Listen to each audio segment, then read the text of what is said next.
Okay, hi, this is Ed Crow. Happy Wednesday, now that I know what day it is, which is nice. Um, Happy to have you on. A couple things before we get started. Everybody who is on our webinars, you will get a recording of the webinar. I get that question a lot. If you register, you'll get the recording. You don't even need to attend, but simply by registering, you can get the recording. So for future reference, if you like one of the webinars but can't make it, just register and you'll get the recording. Couple other things, if you have questions, please send them into the webinar. I'm going to answer them hopefully accurately most of the time at the end. I'm not skilled enough. I've been doing webinars forever, but I'm still too stupid to kind of run the webinar and look at questions and answer them at the same time, so I'll answer those at the end for you. And I think having said that, I'm just wasting a little time here because I'm just waiting for a couple more people to come on. Today we're going to talk about Medicare leads. So we'll talk about leads. It is a topic that is discussed and called and asked about a lot. And quite frankly, you could do a huge webinar about this topic. You could take hours, but nobody wants to listen to me for hours. So we're going to try to keep this at 25 minutes. So as a result, you're going to see it's going to kind of be a shotgun version here. I'm going to talk about multiple lead sources, give you quick feedback on all of them, just good, bad, and ugly of each one. There's certainly some topics, some types of leads left out. I did that just for the purposes of, the webinar would run too long if we did everything. But I'm going to hit a lot of the big ones and give you kind of the reality of them. So that's what we're going to do today. So I think we'll get us started here officially. So we'll talk about leads. We're going to be honest about leads, and because the reality is they're really, you can look all your life, but there's no such thing as an easy lead. I mean, the easiest lead's a referral. There's somebody on this call who was actually sending a comment, a joke earlier about, what leads are the best and what ones are going to close the highest percentage. We'll talk about that, but a referral is really the best lead. But anyway, if you don't have that luxury, we're going to talk about a various lead programs. So we'll talk about leads in general, talk about retail locations, a lot of topics there, talk about mail reply leads, one of the things I think is most misunderstood the most. Phone leads, seminars, ads. So we'll talk about newspaper, billboard, and other places you can put ads, and social media. I've done throughout my career as a producer before I grew the agency. I've done all these leads, and I talk to agents every day that have done all of them. So I think I have pretty good feedback for you on every type. There are certainly some I like more than others. Some I was better at than others, but I'll share that with you. Just quick before we get started, what I usually like to do is just talk about the programs we offer. We offer a lot, and sometimes we have agents that have worked with us for years, and I think maybe they either forget or, just maybe it's overwhelming because we have a lot of stuff. So I'm going to talk about some of the more popular ones just briefly. Won't take long, just a minute or two. So we offer, if you work with us, we have the free Medicare lead and marketing program. That's a reimbursement up to $500 per agent per month, even for an agency. Can be used with any company, any type of lead if it's to generate Medicare. So talk to us about that. We have our most popular program right now, and ongoing most popular is our T65 Medicare seminar program. It's turnkey. You just have to find the location. The company does everything else as far as booking all the people, and we are averaging about 70 prospects per seminar. Those are T65 prospects. So it's a really awesome program. You can run it year-round, and you can do it in all states. We have free agent websites, so for those who don't have a website, we can make you one for free. We give you access to Connecture, Sunfire, and My Medicare Bot at no cost. Those three platforms are going to they've been highly used by agents with us, but they're going to become more important because of the final rule for calling and recording calls. All three of them will do that and be compliant with the call recording rule that's coming down the pike from CMS. And again, if you work with us, you have access to all three at no cost. We have a quote and comparison site that will quote and compare all lines of business, including Medicare, but everything else too, final expense, term, UL, annuities. We can do guidance on SEO. Crow & Associates was built on Google search. That's how we get our agents, by them searching and finding us online. I love teaching that, and I can show an agency or an agent how you can do that for yourself. Believe it or not, you can do it for very little, almost no cost. In fact, it's really just elbow grease. And then carrier marketing money. We have money from carriers that we can use towards agents' leads, marketing, advertising costs. It's just really a matter of knowing which carriers, which I can tell you right now, we have Cigna, Aetna, and Humana. And it's just given me a proposal of what you want to spend money on, how much you think you're going to write, and I can dip into that money usually and help you out with those costs. But again, if you don't come to me, I might not know to ask, so feel free to come to me with a proposal. Okay, back to the lead thing. So being honest about leads is, quite frankly, they're not easy. I worked leads all my life, especially for Medicare. And for all my life, I looked for easy leads, and they're just not out there. All leads are work. I mean, they're all going to be difficult, and they all need expertise and work to make them be profitable. One of the things that I struggled with, and I notice a lot of people seem to, is throughout my career, I built up a big Medicare book, but I was always working a lead system that I would study and work and kind of fine tune, and I would get it working well where I was very profitable with it, but I was always looking for something better. So it seemed to me I was never putting full effort into the program I was using because I was always looking for a better one. And I would tell you, I think that happens to a lot of people, and I would say to try to avoid that if possible. Yeah, I mean, if you're using a system that isn't working, then find a different one. But if you're using a system that's working, maybe try to change your mindset to say, how can I make this work even better, fine-tune it. But I think as people, we just tend to look for something better all the time, and it takes away from the program we're actually using. So what I would say is, I said on that bullet, if it works, embrace it, enhance it, meaning if it's working for you, just make it work a little bit better. I think that'll be more profitable for you long-term than always looking for something else like I used to. Persistency and organization. So when I have agents that are successful with leads, it's a common trait uniformly down the board.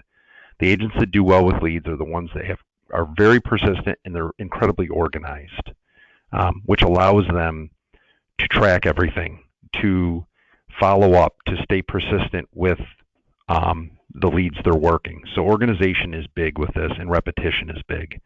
The reality is, with most lead programs, regardless of what they are, you need a lot of repetition, a lot of follow-up, a lot of contacts to make them work. And when I say about repetition, if you look, the average consumer needs to see, for example, an ad 7 to 8 times before it sinks in, before they think about taking action on that ad. So keep that in mind. You're running a Medicare newspaper ad, you run it in a really expensive paper twice, it's probably not going to get you much. I mean, you got to run that thing consistently over and over before it starts to sink in. So repetition with that ad and having the budget to be able to run it consistently for a long time is important. Direct mail is another example of that. The average direct mail prospect is contacted on the 5th to 8th call. So think about that for a minute. For a person who isn't organized and they get direct mail leads and they're like, oh, I'll get these responders, a lot of us probably, in fact, I know, on average, a lot of us will call them 1, 2, 3 times. But the reality is most of them are getting connected with on the 5th to 8th call. So that's why the organization and the persistence is important. So we'll hit some various programs. We'll start with retail. Retail works for a lot of agents, and I'll give you some examples of that. But it works for a lot of agents. But usually with retail, you're not going to get instant results. It takes time and it takes engagement. So just a couple tips for retail, and we'll talk about specific locations. But just in general, and this is all the people I know, all the agencies I know that make retail work, and there certainly are plenty of them. There's just as many that can't make it work too. But the ones that make it work have the same, kind of follow the same habits. And they are consistent with their hours. They're engaged at their location, meaning they're talking to the management. They are on friendly terms with the management, even if that's not easy. Because if the manager of the store or the people you talk to there don't like you, most likely that relationship is not going to work long term. So consistent hours, they are engaged with the staff, they're engaged with the pharmacy, the manager. They have a good relationship with the store manager, even if that person's difficult. The pharmacy can be huge for you at a retail location. A lot of agents go work retail and never even talk to the pharmacy. The agents that are really good at it have good relationships with the pharmacy, Whether that means they butter them up with some gifts or whatever it is, they have a good relationship with them. And of course, the thing we focus on the most, but really this isn't the biggest driver, is location and foot traffic. I mean, having a good location for a store and having a good location within the store is important. And of course, foot traffic's important. It's not the most important thing. I mean, if you have a store that has nobody, it's not going to work, but it certainly is important. And I see there's some questions coming in, and I'll be happy to answer those at the end for you. So specific on retail locations are Walmart. Those not familiar, agents do sit in Walmarts. That is a program that is controlled by Direct Health, which is part of Walmart, and that is a bid process every year. So we put agents in stores. Direct Health, not us, Direct Health charges $1,500 per store, and you're in the store during AEP and OEP. And again, that goes out to bid every single year. And just going back to that bid process for a minute, the way it works is if you had the store last year, you get the first right of refusal. So Direct Health comes out, we distribute a list and say, hey, do you want to keep your store? If you do, it'll be $1,500. We will help with the cost of that, but that's what it will cost, and you can keep your store. If you're an agent who's trying to get a store, that's different. That's round 2 every year, and basically you have to pick your top 3 stores you might want. We take that, send it into Direct Health, and they just randomly, there's really not a lot of rhyme or reason to it, they just randomly decide if they're going to honor you and give you one of those stores or not. The biggest issue we have is people, even ones with good stores that are very productive, is the reporting. Direct Health's really strict now. You have to report, do the reporting in order to keep the store, or what they'll say is the following year is we're putting your store out for bid, you can't keep it because you didn't do your reporting. I'll give you a Walmart agent store example. I've got a bunch of these, in fact, but I'll give you one. I have an agency. They are very good. I have multiple, but one of the agencies I have that's really good at retail, and they're good at it. There was a store that they wanted. The agent that was in the store the year before, who I know, who's a good agent, she did very little at the store. She wrote 5 or 6 policies and said, this Walmart's just not good. So she gave it up. They bid and got it. And they did, the agent that was in that store did 90 new MAs in that store. So my point there is it was the same store. It was just the difference was the agent working it. So it makes a big difference. CVS's and Walgreens are different than Walmart. CVS's and Walgreens don't cost money. And you'll hear me say this theme a lot. CVS's and Walgreens, to get into one, it's controlled by the carrier agent manager. So each company has an agent manager in a given area, and they're the ones who decide what agents get to go in the store. So long story short, if they like you and if they think you're a good producer, they'll give you a store if you ask for one. But my point is, and we'll talk about this with a lot of different things, a good relationship with all the carrier agent managers is way more important than any of us admit. The agents that do really well in this business almost always have really good relationships with carrier managers, and they can get marketing money from them. They get in the stores they want because they've created and maintained a really good relationship with those people. So that part's really important, and if I'm a new agent or even an existing one and I don't have good relationships with all the carriers in the areas, broker managers, I would start to create one. Other retail locations are things like food pantries. Food pantries can be an incredible source of dual enrollments. I've seen agents, I know a couple in fact, that they have 4 food pantries. They work every week, same hours every week. They put in their time. They're not on their phone. They're paying attention. And they do, between the 2 of them, 500 to 700 duals a year in those food pantries. So they can be a great source. There isn't a program to get into one, though. You got to have a relationship with a food pantry. And let them have you set a table up, let them allow you to set a table up in there. And what these people do is they've asked the food pantry, what giveaways do the people need the most, which is a great idea, and they have those giveaways on their table. So it's actually helpful to the people coming to the pantry, and they do a lot of enrollments that way. But creating a relationship at a food pantry can be huge, and also having a relationship with a broker manager. They might already have a food pantry they have a relationship with, and you can get in via them. Laundromats are big. That's a big thing the last couple of years, people doing laundromats. You see them a lot. Flea markets are big. See a lot of people doing flea markets. The flea markets tend to stick. People that do them, maybe because the flea market's kind of fun, but they also get, it's a good source of enrollments for them at a flea market, believe it or not. I didn't throw dollar stores on there. They're super popular, but they're harder to get now because it seems like everybody had that idea of doing a dollar store, but they'll work too. But with these kind of places, again, you got to create a relationship to get in there, or maybe via the agent manager for various, one of the companies you can get in there. All right, let's talk about mailers. So mailers are maybe the most discussed. We have a lot of people still, believe it or not, doing mail. And I just wanted to give you some tips here on mailers and some mistakes to avoid when doing them. So when you do mailers, for those who haven't done them, direct mail, you work with a vendor. They'll do everything for you. They just want your money. You tell them where you want the drop to go, what it's going to look like. They have templates that are approved that they can use. They should be charging you around $480 to $540 per 1,000 dropped. That's all included. That's everything. The mailer, the response card, getting the responders back to you. In that price range is what you'd be looking for. So the big thing is when you call a mailer company, a lot of times they want to do a drop for you of people turning 65 in the next 6 months. That's fine. They'll do it, and you can do it. But what you can expect if you do a drop for people turning 65 in the next 6 months is a 1.5% response rate. It's about where you're going to be, if that. The reason for that is all the insurance companies start dropping mail to people when they're within 6 months of turning 65. So as a result, your piece of mail is 1 out of 10 or 15 or 20 in their mailbox. It's just a matter of too much for them to choose from, and the odds of them picking yours are low.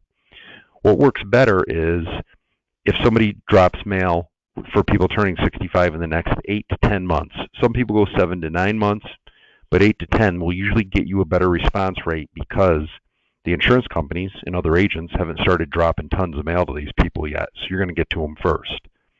Yeah, you got to cultivate them and get them to within 3 months of turning 65. But once you connect with them, if you do a good job, you can stay in touch, and that can be a good way to rate people. So if you're going to work mailers, you got to be good on the phone. There's no way around it. You got to be good on the phone, persistent and organized, because the hardest part of a mailer is to get in touch with the people. Just because they sent the mail back doesn't mean they're going to say, you're going to call them once, they're going to say, yeah, get on over here and write me. That's where the persistence comes in. That's where that, reaching out to them over time, 5 to 8 to 10 times before you get in touch with them and staying organized using a CRM, which I definitely think you should do with mailers, until you get in touch with them. So people always ask me, well, what can I expect from a mailer? Well, the agents that I've had with the worst results will close nothing from a batch of mailers. The best agents, and this is rare company, they're not doing anything, it's not rocket science. They're not doing anything crazy, but super organized and persistent. The best agents will get appointments with 40% of the responders. That's at the high end. They'll get appointments with them. Low end, no appointments. The whole difference in this is the agent. No other way around it. I've had scenarios where an agent's worked mailers and said, maybe we paid for the drop for them, and they said, these suck, and they didn't want them. And I go and give them to an agent who's good with mailers who said they'll take them, and same thing. They'll get appointments ultimately. Over time, it'll take time, but they'll get appointments with 40% of them. So it's really the difference is the persistence and how well you work them, but they're not easy. Phone leads, another topic.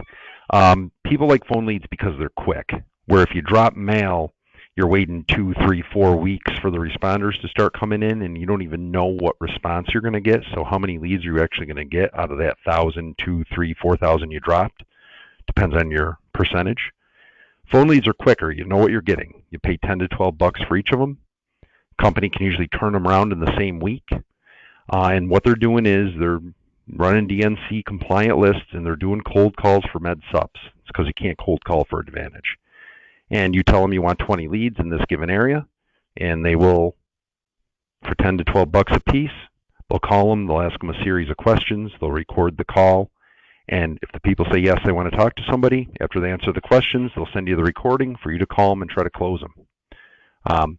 Again, they do call for med subs because you can't cold call for Advantage. Couple quick things. Absolutely, you should listen to each recording before you call the people. Reason is no matter what telemarketing agency you use, especially if it's out of the states, you're going to get a lot of bad leads.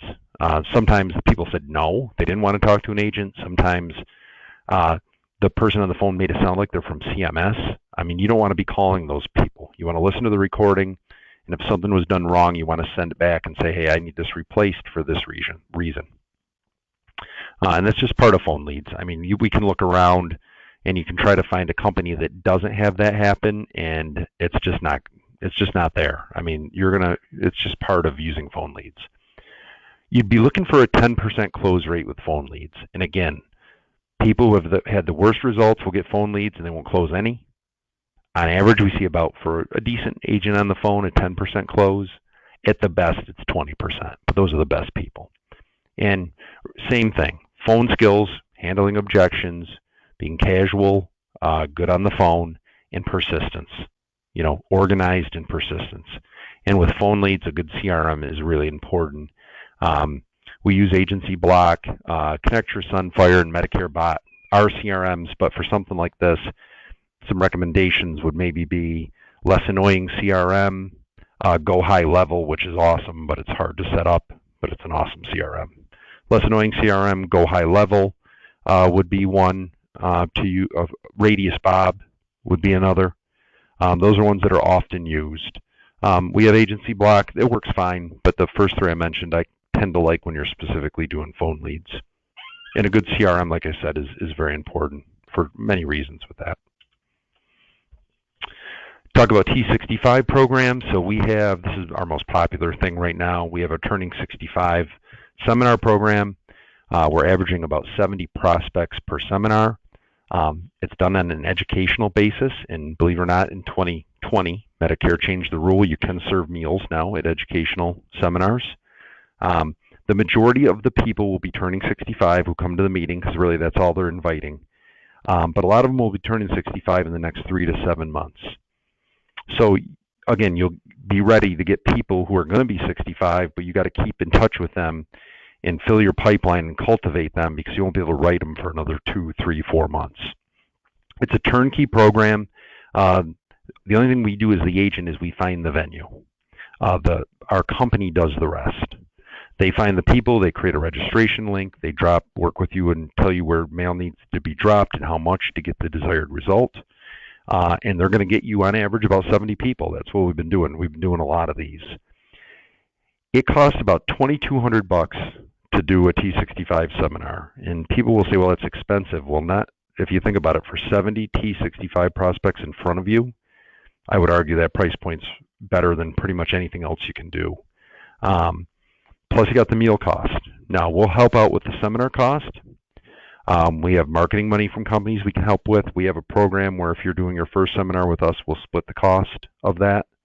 And then the agent managers, going back to that topic again, they know this program works, they're familiar with it, and they're more than happy usually to help out with the cost of this program, because they're getting a lot of young T65 prospects, and they're happy to pitch money into this.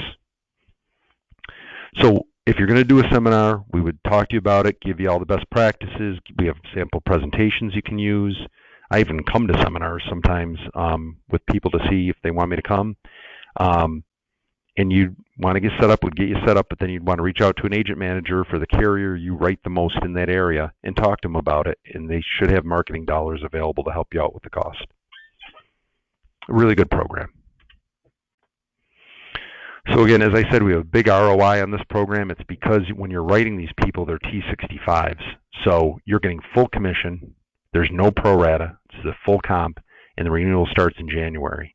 So we get a lot of end-of-the-year seminars run, because if you write somebody in October, November, December, because they're T65, you're going to get the full commission, and your renewal is going to start January 1st, so you're almost getting paid twice. Other seminars, they work. I mean, if you can find a good venue and a way to get people there, that's the key, is finding a good place, but you got to find a way to get people in the seats or you're wasting your time. Some of the carriers will do advertising for agents. I just mentioned some names. Aetna does it. United does it, depending on the area. So you could talk to your agent manager about that, about doing seminars, and they certainly will if you plan early enough with them for AAP. Sometimes they will do advertising for you, and so that'll be at no cost for you as a way to drive people to your seminar that you have. Okay, let's see what we got for time here. 125. I'll be done in 5 minutes. I don't want to run over too far. Ads. So ads will work over time. And the key, and I'll just hit bullet points here, is you got to run them continuously. Running an ad 3 or 4 times is not going to work. It's got to be run over and over and over. The agents that do ads usually do them for years, quite frankly. Usually you don't get instant results. The mistake I see often is the ad is too complicated. So somebody will read the ad and they don't really know what you do. You got to make it blatantly obvious what you do. You can run a newspaper ad, make it really obvious what you're looking for. Hey, are you turning 65? I can help you. I work with all the carriers, costs nothing to work with me. I'll find you the best plan, best price, that kind of thing. Make it obvious. You can do newspaper ads. Some people do billboards, ads at diners, ads on grocery carts. We see all types, and they all can work to a certain extent. But to do ads, you're going to have the budget to run them continuously, because again, a one-time run's a waste of money. Marketing dollars from us, marketing dollars from the broker manager certainly can help offset cost. You should keep them local. Don't get too big with your area. Keep them local for the area you're working. You want to build a presence with your ad over and over. And stay away from large publications. The reason I say that is your big newspapers, they're going to be too expensive to make it work. You got to find your small publications. You got to find the smaller publications, that they have a better price point so you can consistently run these ads over and over. Facebook. So Facebook's certainly a popular way to generate leads. It is most effective without a third party. So obviously there's companies who will generate Facebook leads for you. That's great. But naturally that cost is going to be much higher. If you want to do Facebook right and you want to do it long term, and a lot of people don't like hearing this, but the best way to do it is take time to learn Facebook ads and take time to learn how to effectively advertise on Facebook. We have a graphics department. We can certainly help with that, but there's just really no making up for just time and effort, trial and error with Facebook ads to make them work. Just keep the ads simple. That's always my theme, simple and consistent. On your ad, you should have a data capture. So in other words, if you're running a Facebook ad and it says, contact us, fill out your information, and we'll contact you, or fill out your information and you can get a quote. You should have a data capture in there so it captures their information, and then you can redirect them to your Pearl through Connector or Sunfire. That way, they're entering their information, it says they can get a quote, and they actually, lo and behold, can get it. Versus a lot of Facebook ads, it says enter your information for a quote, and they don't get one. It's just they're getting called. And that tends to put people on edge. So if you redirect this to your Pearl through Connector or Sunfire, it's going to take them to your personal URL. They can quote, compare plans. They can get the quotes they want. If they want to enroll, they can, and you'll be the agent of record on it. But it definitely makes that call to them much easier. And the last thing I'll say about Facebook is start slow.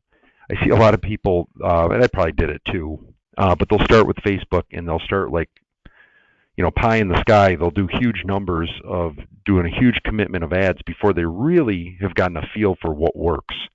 So start with a very small budget, very small, until you figure out what works and figure out what's effective for you, and then you can ramp up from there. But our just natural tendency is to start with a big number, and I definitely don't think you should do that.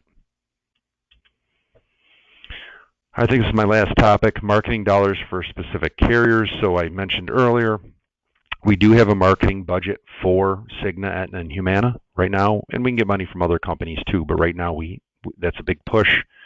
They're looking for business, and for somebody who sends me a proposal of what they're going to do to generate business, that's something we can help with money-wise.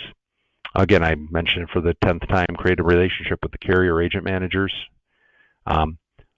Last quick thing is make it easy for people to contact you, and this is more with newer agents, but sometimes ones that have been in the business for a while. Have a website.